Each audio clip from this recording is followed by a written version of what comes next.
Do I, Kevin? Oh, I was just curious, is there any idea of when they're gonna get the sand sifter? Well, it's in the works. It's in the works, okay. I think you guys, we've all talked, and Okay. they contacted the guy in Arlington or wherever it is, to go get it. Okay, we're back from our recess. We're back in session. It is 9:48 a.m. Kenny, did you find out any information? Yes, thank you, Judge, for the recess. I think we have a little more information here. I just talked to Jimmy Ivins from SOS Waste and asked him what he thought. And he said, Benz, it was for the stock show. He said he usually charges $75 to take it out there and set it up. And he said he'd donate that for the stock show. He said he charges $260 to come back and pick it up. And then he said there is some tonnage fee, but he said he didn't think it amount to much. He didn't think it'd be that heavy. So it sounds to me like it's gonna be considerably cheaper than what we're looking at. Kenny, I appreciate that. Yeah. We'll verify, get with the rest of the board, but Okay. we'll call them Okay. just as soon as. And if we you, can. if you need his information or whatever, I think Harold gave it to you, or I Yes, sir. would. Okay. Thank you. All right. Do y'all have anything else, Kevin? I did not, I think that's it. Okay. All right. Any thoughts on the lighting? Just to be clear, Kevin, what you're asking from the court is to split that 7985. That's That what. is correct, Kenny. And where would have we got anything in that budget? We have in the permanent improvement, because it would be a permanent improvement, there's $5,000 in the Ollie Liner Center. Well, you know, So we, if you do choose to move forward, then we would probably need to move it from a line item within that budget. well, you know, we've talked about this in the past, and you're right, Kevin, if we'd have just went with those LED lighting back in the top, that'd been paid for and making us money, but now. That's bad. No, but we have known those lights need some attention for a while, and I think it'd be good myself to go ahead and start on it somewhere. You know, we can't do them all, but we could. One, especially since we have somebody that's gonna assist us in paying for half of it. Right. You know, so, and the other thing that, you know, I don't know about the lights out there, but I know like your household lights, they're becoming obsolete. It's gonna be hard to find the ballast and the fixture, I mean, not the fixture, but the lighting in the future, because they're quick producing. Well, they won't pay for themselves, but they are more efficient for sure, and you certainly get better light out of it, so. And I didn't realize it. I mean, I thought I was just getting older and my eyes were getting weaker. No, But they're good. Ricky said, he said when we put those up, they were 24,000 lumens. He said within a year, they were at half of it. And I just didn't realize lighting lost their efficiency or whatever that rapidly. And he said, yeah, he said the good thing about LEDs, he said they're the same today as the day they burn out. Well, this is good information to have, because like I said, if we vote Monday to Yes. make those changes, that 79, then I'd say in July, when we're in budget session, we might consider those additional lights, or the rest of those lights. And we could budget for them. Also, one more thing we might discuss about this parade of reeds coming up is the labor. We've had an ongoing problem, especially, you know, we've used inmates in the past, and with the pandemic, it's been hit and miss mostly. Well, it's been missed, they've been disappeared. But I did call Officer Palomino about that this last week and talk to him, and they give us some idea if we might be able to get some help from them for this or not. And he said he would be making some calls and to Huntsville and see if we might. I don't know if we're going to be able to get any help or not. I hope we do, but we may not. And we talked about that while you were out on the phone, but and I hope we do. I'm getting too old to do that, Kenny. But I was telling the judge, I've got some friends in Huntsville, and they are starting to open up the system down there. So hopefully it'll trickle up to us on the Panhandle. We hopefully will know something next week or so. Well, thank y'all for being here today, and like I say, we'll vote on that on Monday's agenda. Anybody have any other questions of Kevin? Did y'all talk to me about the RV parking?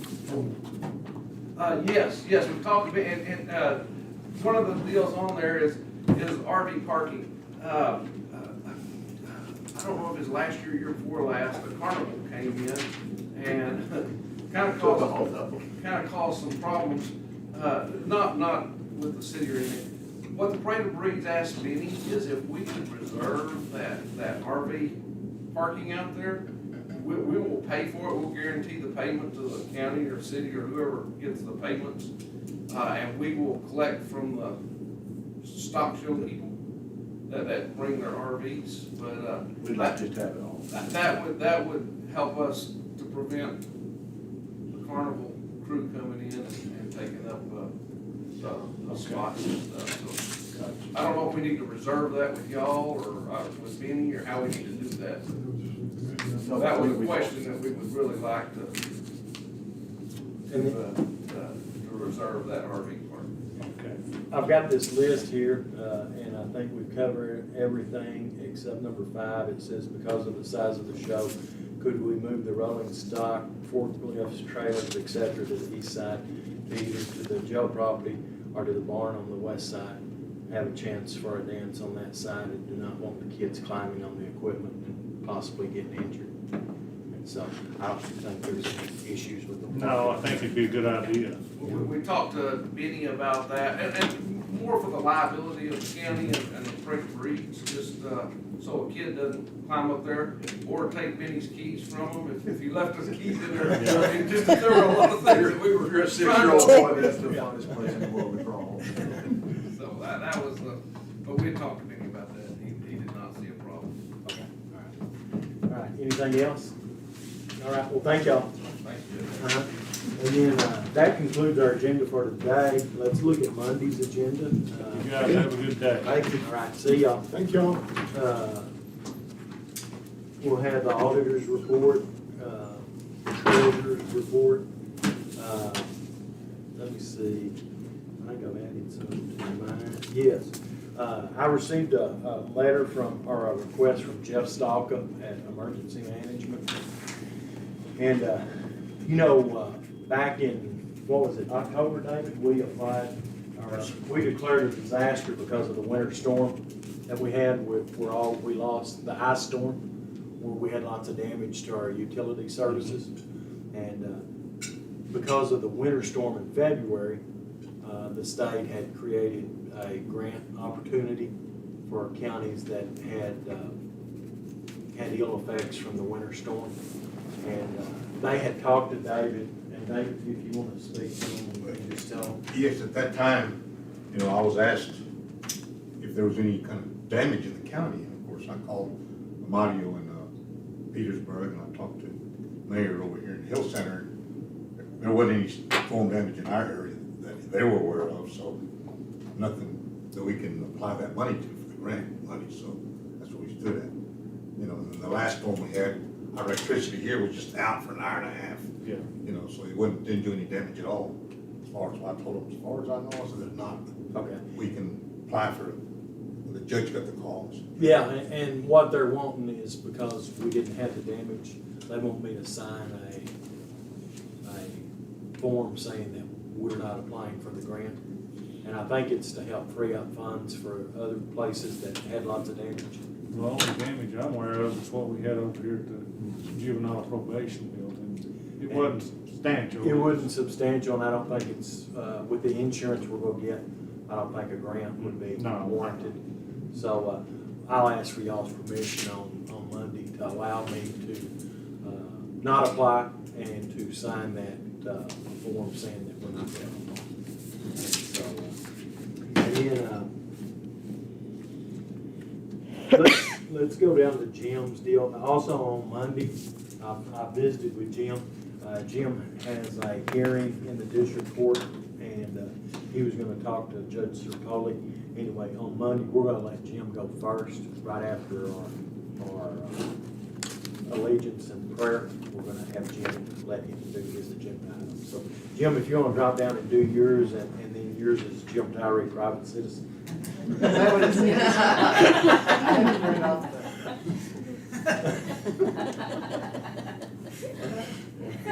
Okay. Well, right now, I'm speaking to you as Jim Tyree, licensed attorney. There you go. Let's see, and this.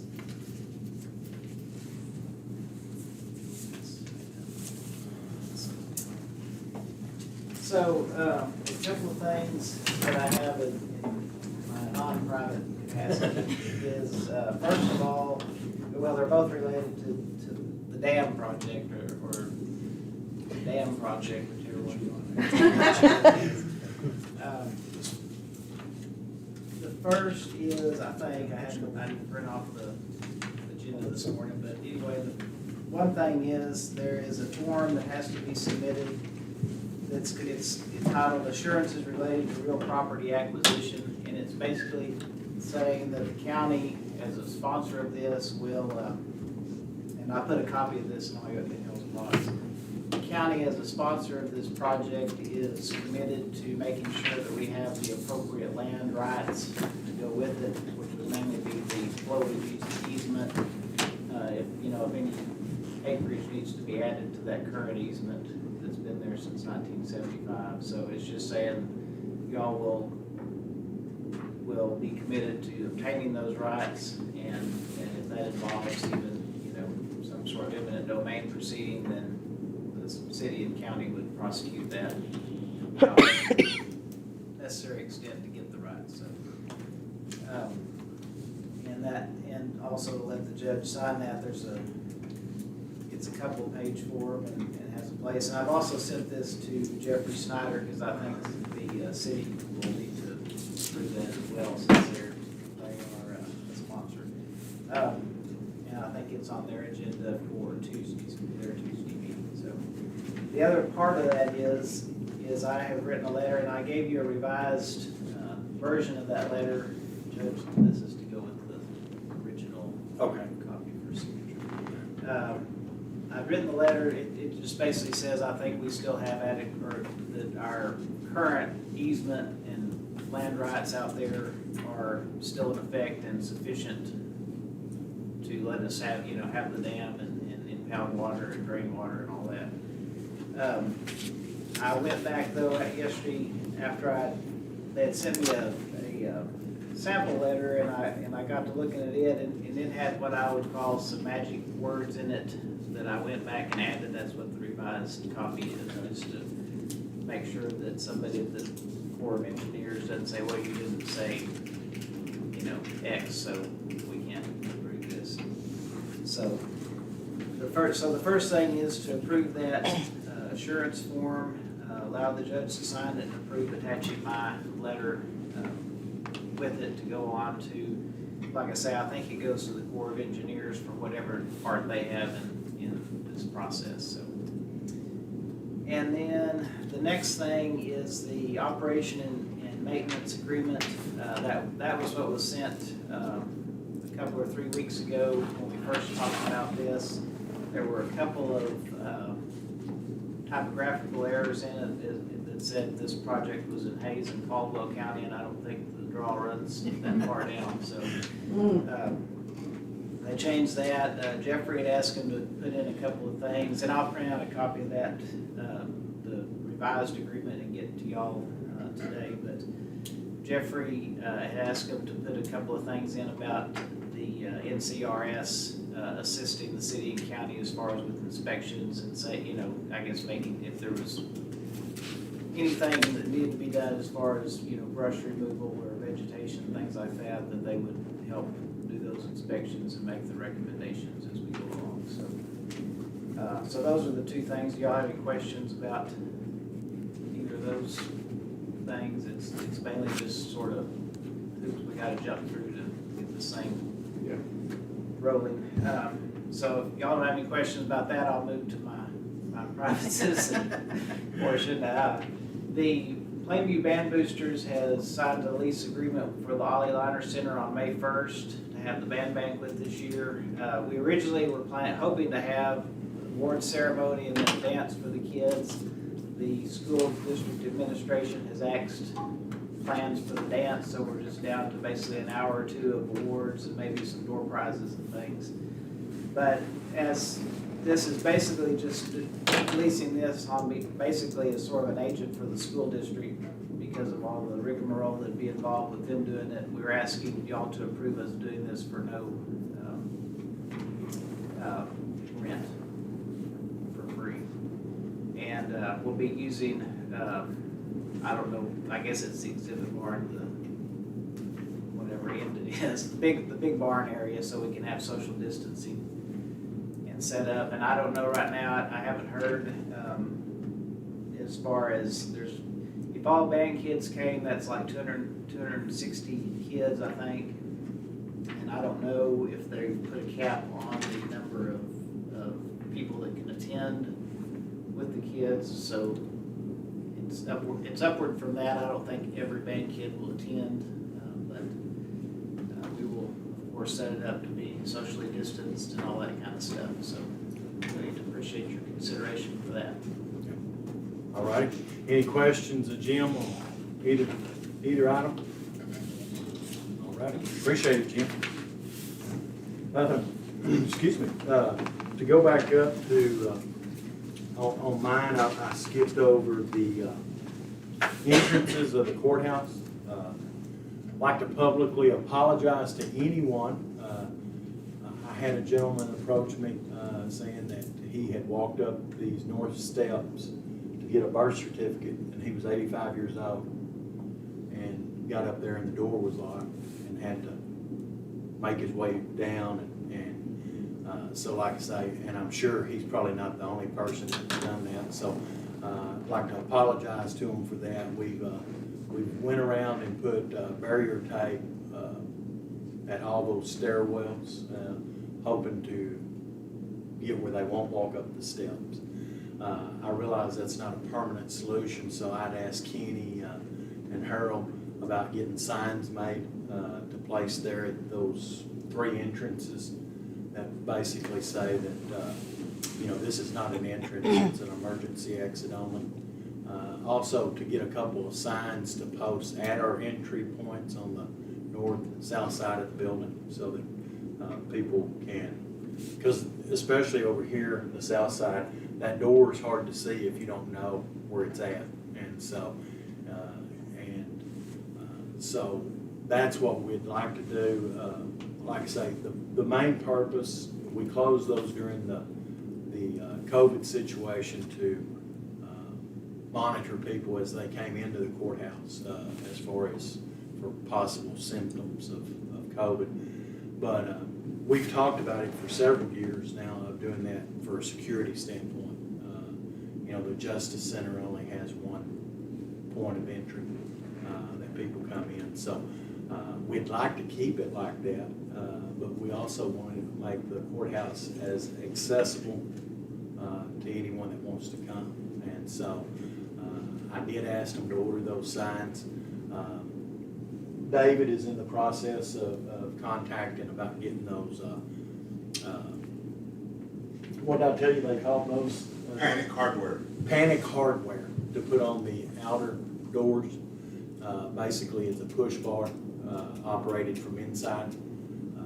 Because the fire marshal says that those doors have to be unlocked when we're occupying the building. And so we're going to do that unless y'all have some other feelings or you don't want to close all of the basement doors, or that's why I put this on there. So do y'all have any feedback on that, or any ideals or suggestions? I think at this time, Judge, it's probably better just to leave it like it is. It's working pretty good, especially from a security standpoint for the courthouse. We know we don't have enough people to monitor all these doors. And Harold and I are in the process of trying to figure out the best way to approach the signs. I think we'd mentioned it to you that we'd like to do something that's kind of portable. But, we're working on the wording and the entrance and stuff. We'll get back to you with it. Okay, all right. We just didn't think it would be good to get the signs and screw them into the columns right there. Because of rain and all that, Yeah. and then slowly deteriorating. I believe if we got some kind of, cement standing signs that, we could move if we needed to. Well, and there may come a time that we wanna open Yes. those doors, so if we had something we could, portable, where we could move them around and things like that, so. But like I say, that was just, that's our ideal behind that. It's nothing to try to limit access to the courthouse, from the general public, but it is to limit access for security reasons and to help, protect our citizens and our employees. So we're looking at 3 of those signs for the entrances. Actually, I mean, for- what I first said was 6, because I had Each anticipated side. putting them on each column. Yeah. But y'all figure how you're gonna mount, or what you're gonna do, and you making just do 3. I think 3 will work. Okay. We just kind of set them in the middle and, it should work pretty well. And then we need 2 for the entrances. Yes. So, All right. Any other comments or ideas on that? If y'all think of something over the weekend, we'll talk again about it on Monday. Okay. And then, dropping back down to our line items, the sheriff is on here for personnel. I haven't heard from him, so, and then Benny Garcia's on here, to redo, a quote to redo the sign at the entrance of the building. So, y'all know anything about that? Judge, we've talked about that in the past, and it's kind of like that lighting situation. It's something we've known needs to be taken care of. We have had a quote in the past, and it's pretty expensive. So I don't know if he's got some additional information he wants to share with us or not. Okay. All right. And then on the back page, next item is Commissioner Precinct 4. I got a couple of proposals here to do some ramps for the juvenile probation office, in the north side and the south side. It'd be ADA compliant, that way they can get wheelchairs and whatnot, got these from Concrete Connection, and on the north side, he's talking about a sum of about $10,840, and that would include ramps, and everything, That's rails, and rails and everything. that's just for the north side. That's for the north side. Do we actually, are we required to put them on both sides?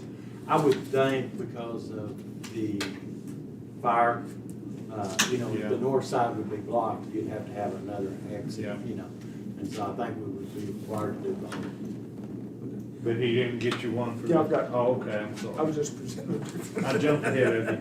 Don't get ahead of me, Gary. Okay, and then on the south side, which it wouldn't be that much of a area to do, so it's gonna be smaller, it'd be $4,910.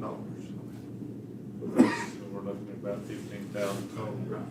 And to be honest, we would try to promote the south side entrance because when they get moved in there, because of Deborah's clients, lots of them would need that ramp access. And so I thought about taking that parking area right there and making that, put in some handicap spots there. And that way they could park right there and then just have that south side access. And how would this be funded? Well, it's, You would most likely have to come out of Fund 11, which is permanent improvement, and it would be the courthouse line item. Because that building is connected to the courthouse, in the budgeting, so it would most likely have to come out of that. Well, that's what I And thought, there is but I many. thought you might have a fund we didn't know about, that you had a secret fund. Let's not call it that. auditors can get in trouble for secret. It's a fund you all are aware of.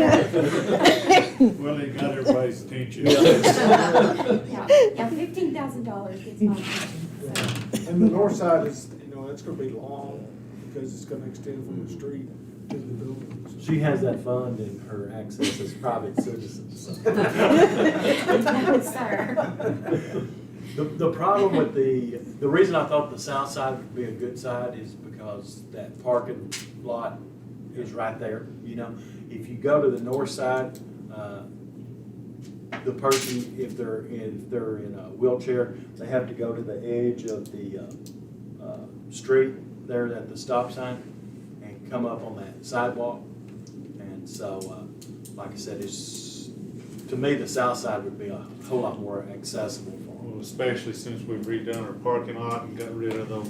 It's in really good condition. And like I said, you know, that incline coming up that curve over there is pretty steep. And so, like I said, I just thought the south side would make a little more sense because of the way it's constructed and how it's pretty level with what they would be doing. And parking accessibility. Yeah, so. All right, any other questions about that item? Jimmy, I appreciate you doing that. You know, when we first started this, I really thought the portable ramps would be the way to go, but then once you price those portable ramps, they're very expensive. And at least this would be a permanent improvement type situation, so. All right, thank you, Jimmy. And then our last item for Monday is Commissioner Precinct 1. It's the same thing. Okay. I just put it on for both, because I didn't know which day they could show up. What about the interlocal with the city of Lincoln? I will have all that paperwork with me Monday. Okay. What's it? It has to do with chip sealing and. Okay, all right. So you're gonna table that for now? I'm tabling Okay. that. Okay, I kind of forgot about it. okay. And that concludes our agenda for Monday. Any further questions about that? Judge, I do have one thing. Yes, sir. On that special needs person. Special project. There's the class they want to attend, Okay. 3-day class in Bryan. Of course, after the class, they got to take a test to make sure they're good to go. Okay. But the class is about $500 and some odd dollars. Okay. It's a 3-day class. It's in Bryan. Of course, there's one in April. The next one's gonna be May the 17th or the 19th. I already called. Okay. You know, so just let you know, and I'm sure we'll work something out if whatever happens, like I took over Jerry's position. You know, whenever I didn't have my license yet, I didn't go, but Jerry would get so much, and I don't know what that was, for every inspection he did, since I didn't have my license then. Okay. We'll work something out. I'm not gonna just leave and, leave somebody inspections for septic stuff. Okay. Well, I appreciate that. And so, like I said, that's an ideal for, I don't know how this is going to turn out, but that might be something that the hiring people might keep in mind as far as the process. Of course, we'll advertise for 14 days, which is our standard time that we advertise. So, however that works out. All right. Anything further? If not, then we'll stand adjourned. It is 10:16. Y'all have a good weekend. Okay.